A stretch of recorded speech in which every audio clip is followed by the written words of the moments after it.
Hello friends, welcome to நாகுவின் சமையல். நம்ம இன்னைக்கு சூப்பர் டேஸ்டான செட்டிநாட்டு ஸ்பெஷல் கருணக்கிழங்கு குழம்பு செய்ய போகிறோம். இது வந்து பேச்சுலர்ஸ் கூட ட்ரை பண்ணலாம். அந்தளவுக்கு ரொம்ப ஈஸியான குழம்பு. அது எப்படி செய்யுதுன்னு இப்போ பார்க்கலாம்.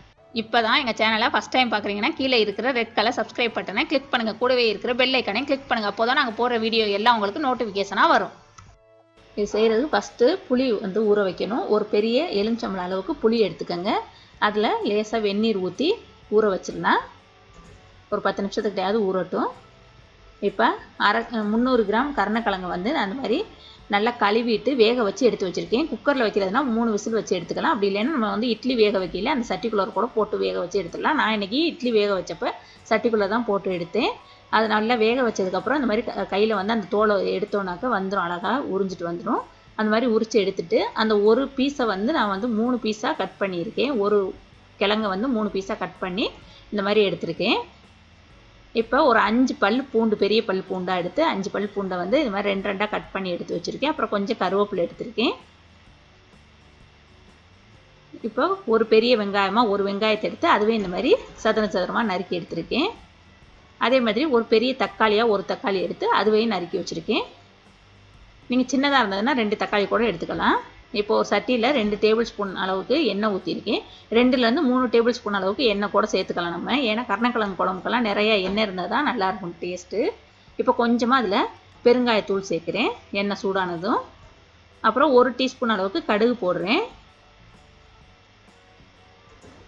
அடுத்து 1/2 டீஸ்பூன் அளவு உளுந்து, ஒரு 1/4 டீஸ்பூன் அளவுக்கு வெந்தயம் போடுறேன். 1/4 டீஸ்பூன் அளவுக்கு சோம்பு போடுறேன். இதெல்லாம் நல்லா பொரிஞ்சு வரட்டும். பொரிஞ்சதுக்கப்புறம் நம்ம வச்சுருக்க பூண்டை வந்து சேர்த்தாச்சு. அந்த பூண்டு நல்லா வதங்கட்டும். வதங்கினதுக்கப்புறம் நம்ம வந்து வெங்காயத்தையும் கருவேப்பிலையும் சேர்த்துடலாம்.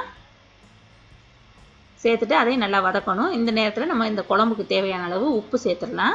நான் வந்து ஒரு 1/2 டீஸ்பூன்கிட்ட போட்டிருக்கேன். நீங்கள் அவங்க விருப்பத்துக்கு தகுந்த மாதிரி கூட்டியோ குறைச்சோ சேர்த்துக்கங்க உப்பை. உப்பு சேர்த்தோம்னாக்க வெங்காயம் சீக்கிரமாக வதங்கிடும். இப்போ வெங்காயம் வதங்கிடுச்சு. வதங்கினதுக்கப்புறம் நம்ம வச்சுருக்க தக்காளியையும் சேர்த்தாச்சு. சேர்த்துட்டு இப்போ தக்காளி நல்லா சாஃப்டாக வெந்து வர்றது வரையிலும் வதக்கி எடுத்துக்கலாம். இப்போ பாருங்கள், தக்காளி வெங்காயமும் நல்லா வெந்து அந்த எண்ணெயெல்லாம் பிரிஞ்சு வந்துருச்சு பாருங்கள். இந்த அளவுக்கு வேக விட்டுக்கோங்க. இப்போ இதுக்கு தேவையான மசாலாலாம் சேர்த்துடலாம். 1/4 டீஸ்பூன் மஞ்சள் பொடி சேர்க்குறேன். இப்போ இது வந்து குழம்பு பொடி வந்து 2 டேபிள் ஸ்பூன் அளவுக்கு நான் சேர்க்குறேன். இந்த குழம்பு பொடியோட ரெசிபி வந்து ஏற்கனவே நம்ம சேனலில் வந்து நான் இந்த வீடியோ வந்து அப்லோட் பண்ணியிருக்கேன். அதோட லிங்க்கு கீழே டிஸ்கிரிப்ஷன் பாக்ஸில் கொடுக்குறேன். நம்ம வீட்டிலே குழம்பு பொடி செய்கிறது தான் ரொம்ப ரொம்ப நல்லது. அதே மாதிரி நீங்களும் ட்ரை பண்ணுங்கள். இப்போ குழம்பு பொடியும் போட்டுட்டு நம்ம வந்து அதை நல்லா அந்த வெங்காயம் தக்காளியோட சேர்கிற மாதிரி கிண்டி விட்டுக்கணும். அதுக்கப்புறம் வச்சுருக்க கருணக்கிழங்கு அதோடு சேர்த்துடலாம். சேர்த்துட்டு இப்போ நம்ம எடுத்து வச்சுருந்தாலும் புளி அதை வந்து நல்லா கரைச்சிட்டு அந்த புளி கரைசலையும் அதோடு சேர்த்துக்கலாம். இப்போ பாருங்கள், இந்தளவுக்கு புளி கரைச்சி ஊற்றிட்டு தேவையான அளவு தண்ணி ஊற்றிக்கங்க. இந்தளவுக்கு நல்லா தண்ணி ஊற்றியாச்சு. இப்போ இது வந்து நல்லா கொதி வரணும், கொதிக்கட்டும் குழம்பு. இப்படி தண்ணியாக இருக்குதுன்னு நீங்கள் நினைக்க வேண்டாம். இப்போ பாருங்கள், நல்லா கொதி வந்துருச்சு. கொதி வந்ததுக்கப்புறம் நீங்கள் என்ன பண்ணணும்னா அடுப்பை வந்து நல்லா சிம்மில் வச்சுருங்க.